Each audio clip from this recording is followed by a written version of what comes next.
কেমন আছো তোমরা সবাই? আশা করি তোমরা সবাই ভালো আছো। আর আমিও তোমাদের ভালোবাসায় অনেক অনেক ভালো আছি। আমি নয়না, আমার নতুন একটা ভিডিওতে তোমাদের সকলকে ওয়েলকাম।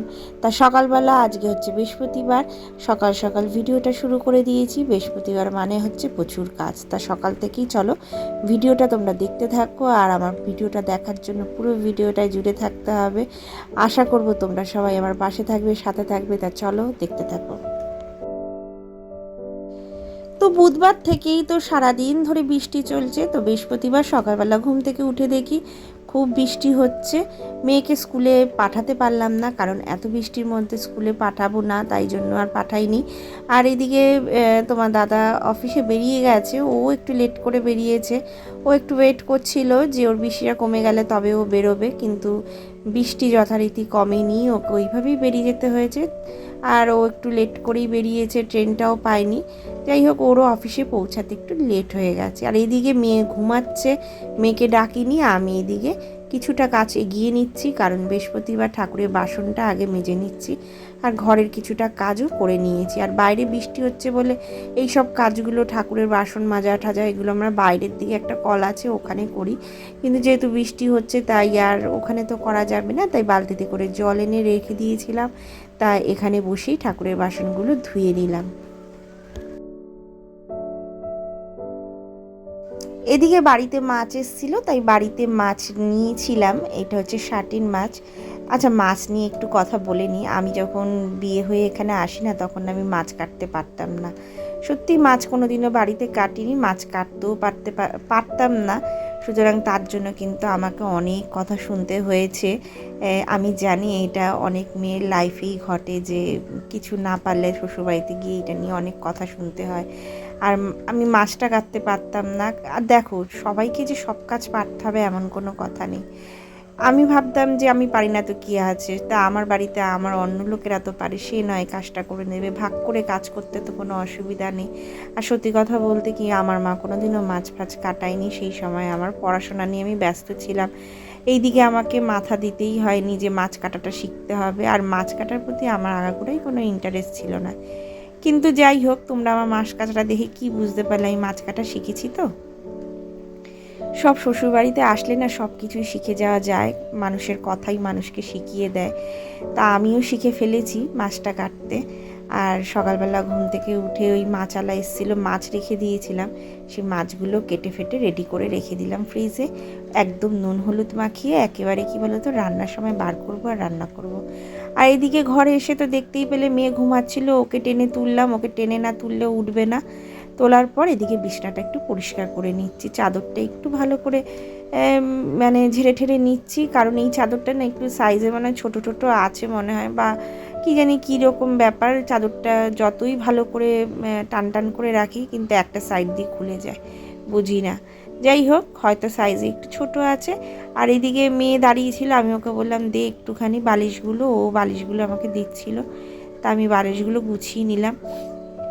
আর এদিকে কিছু চাদর ফাদর ছিল রাত্রিবেলা, সেই চাদরটাও গুছিয়ে নিলাম। আর এদিকে মেয়ে চুপ করে বসে রয়েছে। আর আমাদের এখানে তো ঘন ঘন খুব কারেন্ট যাচ্ছে, যাচ্ছে আর আসছে, যাচ্ছে আর আসছে, কি বলবো, এত কারেন্ট যাওয়া শুরু করেছে। এই দেখো আবার চলে এলো। আর দেখো, ও এসে আবার বসে রয়েছে। আমি ওকে বলছি যা ব্রাশ করো, ও এখনও বসে রয়েছে। তা যাই হোক, ওকে অনেকবার বলার পরও গেল ব্রাশ আনতে। আর আমি এদিকে না মেয়ের কিছু জামা কাপড় ছিল, সেইগুলো গুছিয়ে নিলাম। আমারও কিছু জামা কাপড় ছিল, সেগুলো গুছিয়ে একেবারে ভাঁজ করে রেখে দিলাম।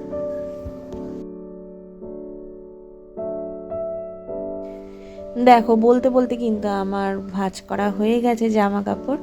এবার কিছু আর কিছু চাদর ফাদর আছে, যেগুলো এই চাদরটা না আমাকে জানলার মধ্যে দিতে হয়। রাত্রিবেলা এসি চালালে একটু জানলা না কিছু কিছু জায়গায় ফাঁক আছে, আর ফাঁক থাকলে তো ঠান্ডা হাওয়াটা বেরিয়ে যাবে, তাই জানলাতে দিতে হয়। তা যাই হোক, ওগুলো ভাঁজ করে রেডি করে রেখে দিলাম, আবার রাতে লাগবে সেই জন্য। আর এমন গরম পড়েছে না, রোজ রাতে এসি চালাতেই হচ্ছে, মানে এতটাই গরম লাগছে। বৃষ্টি হলে কি হবে, সারা দিন বৃষ্টি হচ্ছে, তাও কিন্তু ঠান্ডা হচ্ছে না। যাই হোক, সকালে তো একদম বৃষ্টি হয়ে যাচ্ছে, এই বৃষ্টি থামার না আমি বুঝতে পারলাম। আর দেখো আমার ঘরটা কিন্তু পরিষ্কার করা হয়ে গেছে। এদিকে মেয়ের ব্যাগটাও রেডি করে দিয়েছি, আর গামছাটা ওখানে মেলে রাখলাম, অনেকটা ভেজা, নইলে শোকাবে না। আর মেয়ে এদিকে ব্রাশ নিচ্ছে। ওকে কোনো কাজ বললে এত টাইম লাগায়, ডিকির ডিকির করে কাজ করে, আর ঘুম থেকে উঠলে তো আরও বেশি করে করে। আর এদিকে ব্রাশ নিয়ে জানি না এখন আবার বসে থাকবে। যাই হোক, ক্যামেরাটা যতক্ষণ ধরে থাকবো না তাড়াতাড়ি করে ব্রাশ করবে। তা ওইদিকে ও ব্রাশ করছিল, আর আমি ওকে বলছিলাম যে আজকে তুই কি খাবি। তা ও বলছিল যে রুটি ছিঁড়ে ভেজে দাও আমাকে ছোটো ছোটো টুকরো করে। তা ওই যে ও তাতে খুব খুশি যে রুটিটা ভেজে দেবো ছোটো ছোটো করে ছিঁড়ে, আর হচ্ছে কি একটু চা করব, এটাই করব। আর ওইদিকে ব্রাশটা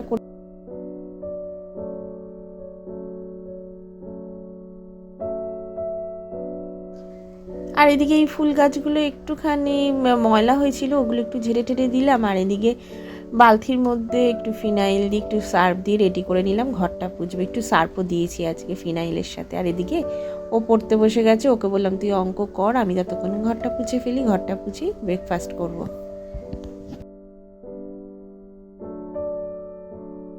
তো এখানে পড়ছিল, আমার ততক্ষণে কিন্তু মানে ঘরটার পোছা হয়ে গেছে। আমি চলে এসেছিলাম, ভেবেছিলাম একটু তাড়াতাড়ি স্নান করে না মানে পুজোটা দিয়ে একেবারে ব্রেকফাস্ট করব, কিন্তু হয়ে উঠলো না, বৃষ্টি হচ্ছে না। মানে বৃষ্টি হলে না কোনো কাজ তাড়াতাড়ি করা যায় না, প্লাস হচ্ছে কি অনেক এক্সট্রা কাজও হয় না। যেরকম আজকে আর কোনো কাছাকাছি করতেই পারলাম না, রোজ যেরকম এক্সট্রা একটা কাছাকাছি থাকে, আজকে কোনো কাছাকাছিই করতে পারিনি।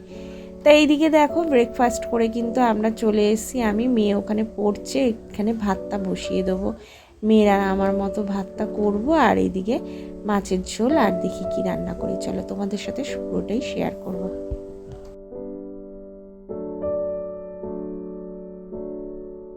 এইদিকে দেখো চালটা ভালো করে বেশ ধুয়ে নিচ্ছি চালটা। আর এইদিকে প্রেশার কুকারে কিন্তু আমি ডাল বসিয়ে দিয়েছি, আর মুসুরি আর মটর ডাল মিশিয়ে বসিয়ে দিয়েছে, ভাতটা এদিকে ফুটে গেছে। আর এদিকে প্রেশার কুকারে সিটি পড়লেই ডালটা হয়ে যাবে। আর আমি ডালটা তো প্রেশার কুকারে সিটি দিয়ে সেদ্ধ করে নিই, তাড়াতাড়ি হয়ে যায়। আর এইদিকে দেখো কিছু টিফিনের বাসন ছিল, সেগুলো ধোবো। আর এদিকে ডালটাও আমার সম্বাদ দেওয়া হয়ে গেছে, এদিকে মাছের ঝোলটাও করা কিন্তু মোটামুটি কমপ্লিট। চলো মাছের ঝোল করতে করতে দেখিয়ে দিই কী কী রান্না করেছি। এখানে আলু ভাজা আর ডিমটা ভাজা করে নিয়েছি, আর এখানে টক ডাল, আর করেছি ভাত, আর এখানে মাছের ঝোল। এই আজকে আমাদের মেনু, শাটিন মাছের ঝোল। আর এদিকে মেয়েকে স্নান টান করিয়ে দিয়েছি আমার রান্না হয়ে যাওয়ার পর, মেয়েকে স্নান করিয়ে দিয়েছি। আর ওকে বললাম যে একটু ক্রিমটা মাখ, ও বসে বসে এই যে ক্রিম মাখছে। আর আমার সারা ঘরে কিন্তু বই ছেটানো, ও পড়তে বসলে এরকমই চারিদিকে ছড়ানো থাকে। আর এইটা সন্ধে অবধি চলবে আমাদের বই চারিদিকে ছড়ানো। যাই হোক, আমি গোছালেই গোছানো হবে। আর এদিকে দেখো স্নান টান করে চলে এসেছি পুজো করতে, একেবারে বৃহস্পতিবারের পুজো, অনেকটা সময় লাগবে পুজো করতে, সব ঠাকুরের কাপড় ঠাকুর চেঞ্জ করে পুজো করতে হয় তো সেই জন্য। আর এদিকে ফুল বেলপাতা যে প্যাকেটটা এনেছিল তোমার দাদা আর কালকে রাত্রিবেলা, সেইগুলো না ভালো করে ধুয়ে ধুয়ে নিচ্ছিলাম, ওগুলোর মধ্যে বেশ ময়লা থাকে। তবে আজকের না বেলপাতাগুলো বেশ সুন্দর ছিল, দেখে মন ভরে গেল। বেলপাতা, আমের পল্লব সব কিন্তু খুব সুন্দর সুন্দর ছিল। অন্য সময় না খুব ময়লা হয়, কেমন কেমন ব্যাকাতারা পাতা থাকে, আজকে যেন একদম ফ্রেশ পাতা ছিল। তাই এইদিকে এই যে বলতে বলতে ফুল টুলগুলো আর দুব্বগুলো বেছে নেব, আর আমের পল্লবটাও ভালো করে ধুয়ে নেব, বেলপাতাটাও ধুয়ে নিচ্ছি।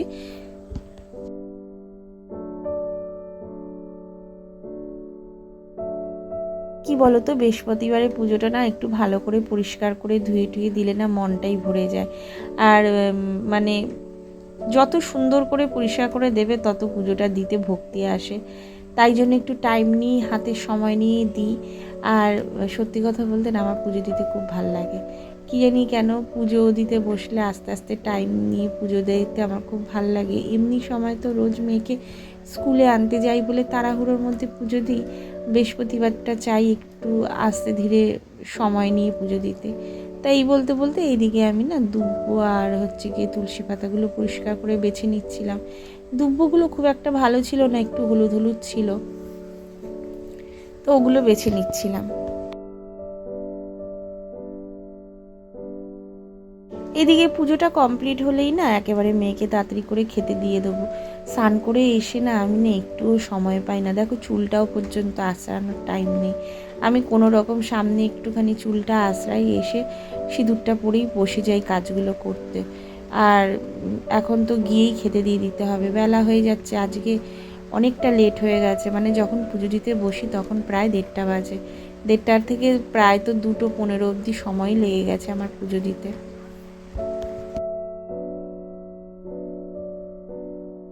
এদিকে দেখো ফুল টুলগুলো আমি বেছে একেবারে রেডি করে নিয়েছি, আর সব পরিষ্কার করে ধুয়ে নিয়েছি। এবার সাজিয়ে গুছিয়ে পুজোটা দিয়ে নেবো, এবার বেশি সময় লাগবে না, কারণ এই গোছাতেই একটু সময় লাগে জায়গুলো ধুতে। এবার বেশি করে সময় লাগবে না, এবার তাড়াতাড়ি করে পুজো দিয়ে নেবো। আর এদিকে শিব ঠাকুরগুলোকে একটু স্নান করিয়ে নিলাম, আর ঠাকুরগুলোকেও পুছে পরিষ্কার করে নেবো।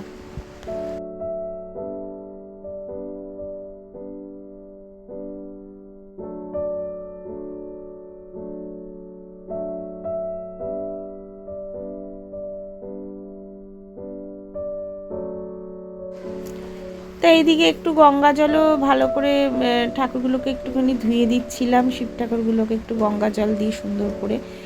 আর এদিকে ঘরটা সাজিয়ে নেব ঠাকুরের, বৃহস্পতিবারের যে ঘরটা। আর ওখানে মানে ধান আর দুব্বো দিয়ে দিলাম ঘটের তলায়, আর এদিকে সব জায়গায় যে দুব্বো টুব্বো দিয়ে রেডি করে নিলাম। আর ঠাকুরকে একটু সিঁদুর পরিয়ে দিলাম, বৃহস্পতিবার বলে কথা, একটু তো সিঁদুর পরাতেই হবে, ঠাকুরকে সিঁদুর পরিয়ে দিলাম। আর এদিকে দেখো একটা মোমবাতি জ্বেলে দিয়েছি, আর আজকে আর ধূপকাঠি ধরালাম না, আজকে একটু ধুনো দেবো ইচ্ছা হলো। বৃহস্পতিবার করে যখন হাতে একটু সময় থাকে না, ধুনোটাই দেওয়ার চেষ্টা করি। সন্ধেবেলাও দেব, সকালেও দিলাম একটু। আর আমার পুজো অলমোস্ট কমপ্লিট, এবার ঘরে গিয়ে মেয়েকে তাড়াতাড়ি করে খেতে দিয়ে দেবো। তো আমার ঠাকুরটা সাজানোর পর কেমন দেখতে লাগছে অবশ্যই তোমরা জানিও, কেমন সুন্দর করে সাজাতে পারলাম কি না। আমার তো ঠাকুরকে ফুল দিয়ে সাজাতে এত ভালো লাগে, এত ভালো লাগে, আর মনে হয় সাজানোর পর একটা করে ফটো তুলে রাখি ঠাকুরের। সত্যিই আমার খুব ভালো লাগে। তা তোমাদের কেমন লাগলো অবশ্যই তোমরা জানিও, আমার পুজোটা কেমন লাগলো, আমার ঠাকুর সাজানোটা কেমন লাগলো। এবার চলো একটু সারা ঘরে ধুনো দেখিয়ে নিই, মানে একটু ধুনো দিয়ে চারিদিকটা একটু ধুনোর গন্ধ গন্ধ হয়ে যাবে, বেশ ভালো লাগে কিন্তু ধুনোর গন্ধ। তো এইদিকে দেখো এই ঘরেও একটু টুকটাক ঠাকুর আছে, যেরকম গণেশ ঠাকুর আছে, এখানে জগন্নাথের মুখটা রয়েছে, এইগুলোকে একটুখানি মানে ধুনো দেখিয়ে নেবো। তারপরে এদিকে বাইরেও একটু ধুনো দেখিয়ে নিলাম। সারা ঘরে একটু ধুনোটা ছড়িয়ে দিলে না বেশ ভালো লাগে, গন্ধ গন্ধে একদম যেন বেশ মনে হয় পুজো হয়েছে, পুজো হয়েছে, এরকম একটা ব্যাপার। তা চলো এরকম একটা ভালো ফিল করতে করতে আজকের ভিডিওটা আমি এই পর্যন্তই রাখছি।